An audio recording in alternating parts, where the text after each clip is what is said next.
Hello.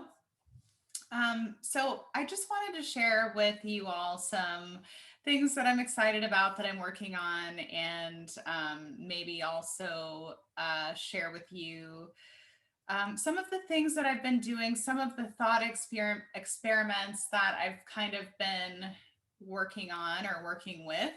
Um, so, the first thing that I'd like to share with you all is that I'm working on some research for a Mercury presentation. I want to look at all the ways that Mercury shows up in myth, in legend, in lore, what all the different meanings are that Mercury represents. I want to talk about Mercury as it expresses itself in Gemini and in Virgo. And then I want to talk about Mercury in all signs, in all houses. And this is both natal and transit, which means both where Mercury was when you were born at the exact time, date, and place, but also as Mercury moves, they have an effect. So, the planets, as they move, can trigger certain timing with certain houses or certain conjunctions. And I will also be talking about what happens when Mercury is retrograde in a natal chart, what happens when Mercury is direct in a natal chart. So I'm really excited to bring that out. And I'm also going to talk about all aspects that Mercury could make. We're just going to do like a deep dish Mercury experience. And the other thing that I'm working on is a little bit more confronting in terms of material. So I'm looking into the Internet of Things and blockchain and the aspects of the fourth industrial revolution as they pertain to health, and as they pertain to education, and as they pertain to governance and that kind of thing. Looking at these things through the lens, though, of astrology, and kind of looking at the inception of the internet astrologically, as well as various industrial revolutions and that astrology. And also we'll be taking a look at and sharing some information that I do find to be relevant regarding this sort of like Agenda 21 fourth industrial revolution path as it's being laid, because I have some memories that I will be sharing within this presentation. And right now I'm about halfway through the manual for Internet of Things. So I'm trying to really, really get a good grasp before I bring that out. That'll probably be coming out later. So let's hope the lights are still on for that. And and yeah, so because it's also the internet's Saturn return. And so I'm going to be looking into that and like what we could begin to expect with a new internet that is being built actively in the spatial web for us.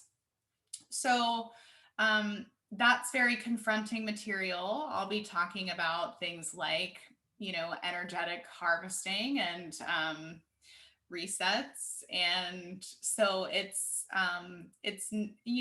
no judgment if you aren't really here for that kind of information but would rather watch the Mercury lecture. Great. I'm really excited about that. So yeah, so those are the two things that I'm working on, as well as exploring magnets across all boards, both in the atmosphere, and I'm exploring magnets and the impacts of magnets on healing. And I'm going to be hopefully doing something with that. I don't really know.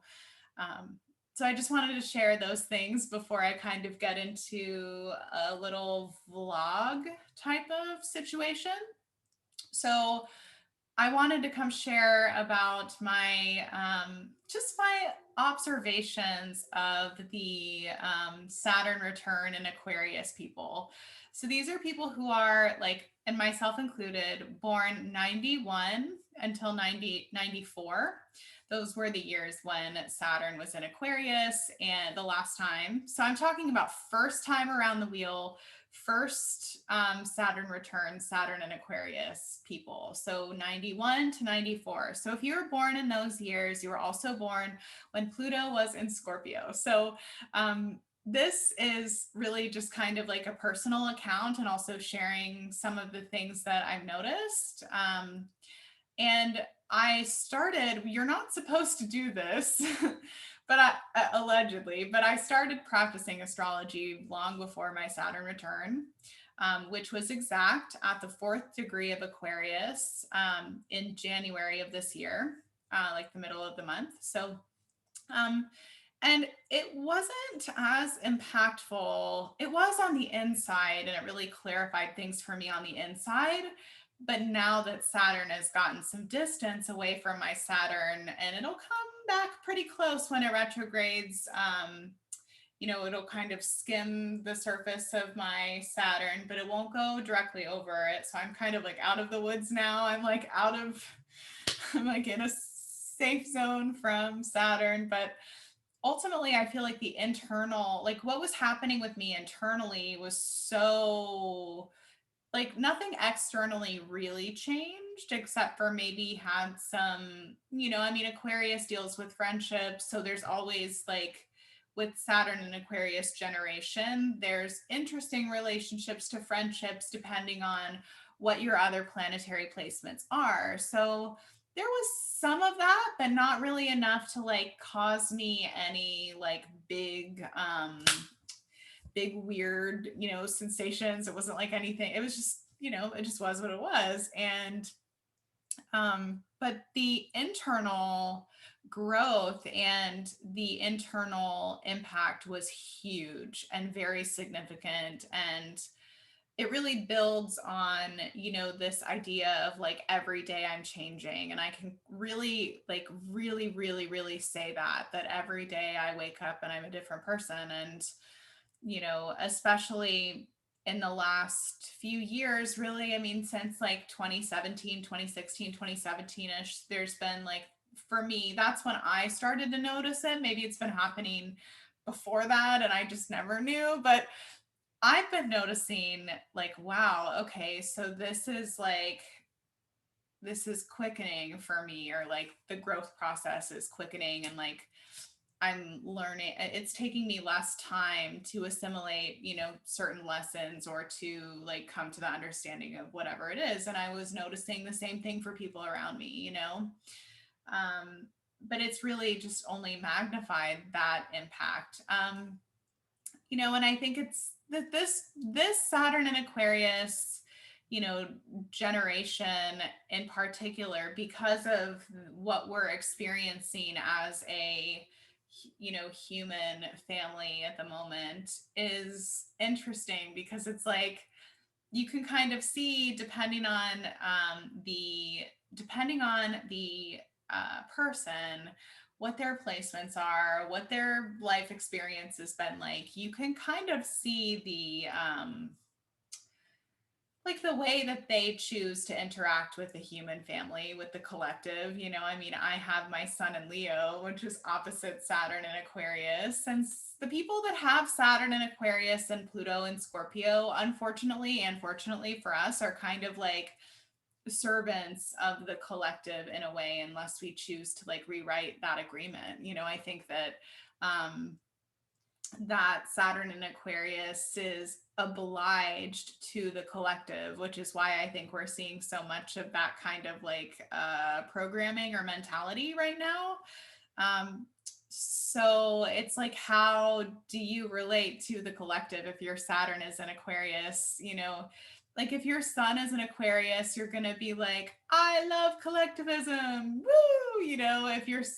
If you have like, the moon in, let's say in Scorpio, then this Aquarius energy could be feeling quite empty for you because of how much emotional depth Scorpio has. Scorpio moon, Scorpio placements. I mean, if you have a lot of Taurus energy, like maybe there's something about this Aquarius energy that is too conceptual or too mental, and you need people to bring it into the physical for you so that you can literally see it and touch it and like know what it is that you're dealing with. But different signs and different placements and different have different strengths and interact with Saturn and Aquarius differently, right? So I think everybody's going to have kind of a different experience. And I think that there's some people, because this Saturn and Aquarius transit in particular is very, very existential, like high existentialism.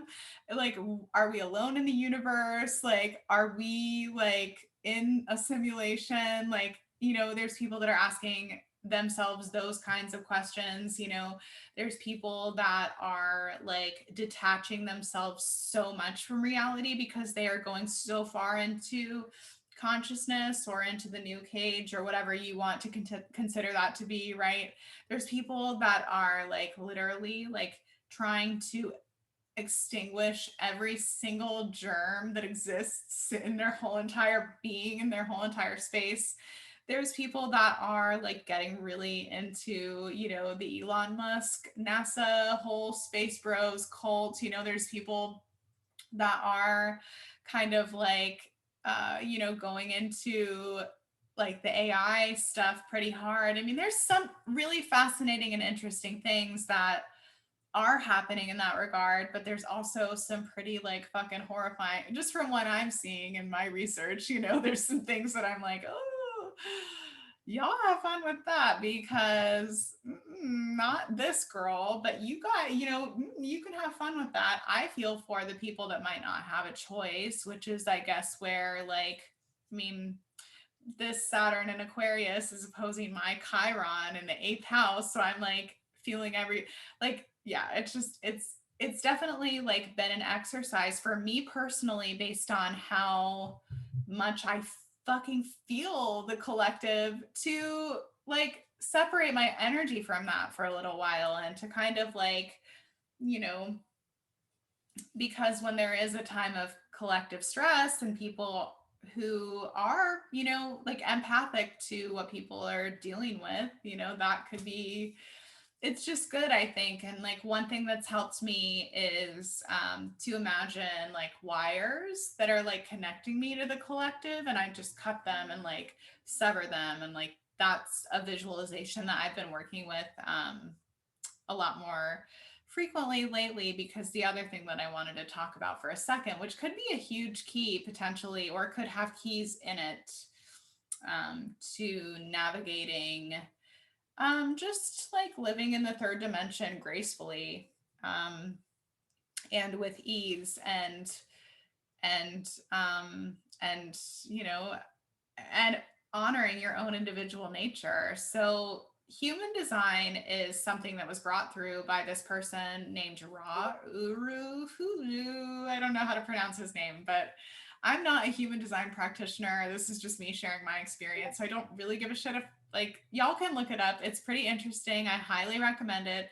I'm pretty sure that it could be a huge secret to the times at the moment, because I have been, since June started, trying to embody and live from and make choices from my human design, which means that I am like, my human design is fucking weird because I'm a mental projector, which means that I basically exist in a land of concepts and ideas, which I know I'm basically like a floating head. So that's why I have to do so much movement and so much energy work to get myself into my body so that I can have quiet mind.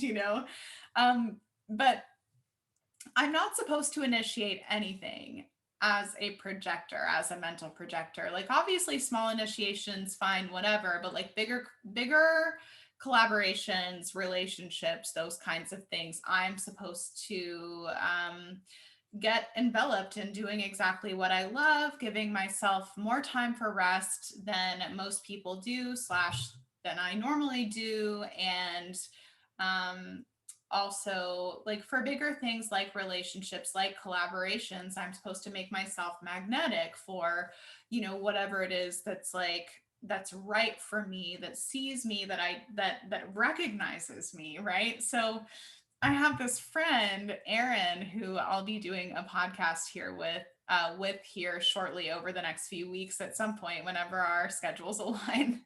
And I am going to link her in the comment in the description box below because she is incredible and she's helped me a lot over the course of our friendship to kind of see like, okay, when I initiate as a projector, when I cast myself out into the unknown, regardless of whether or not I've even been asked or seen, which really just ends up me giving advice to people who don't want it, even though I can see clearly what they should be doing. It's like, you know, because projector is the teacher, the guide, but only when asked is the message actually received, right? So I'm like, okay, that makes perfect sense.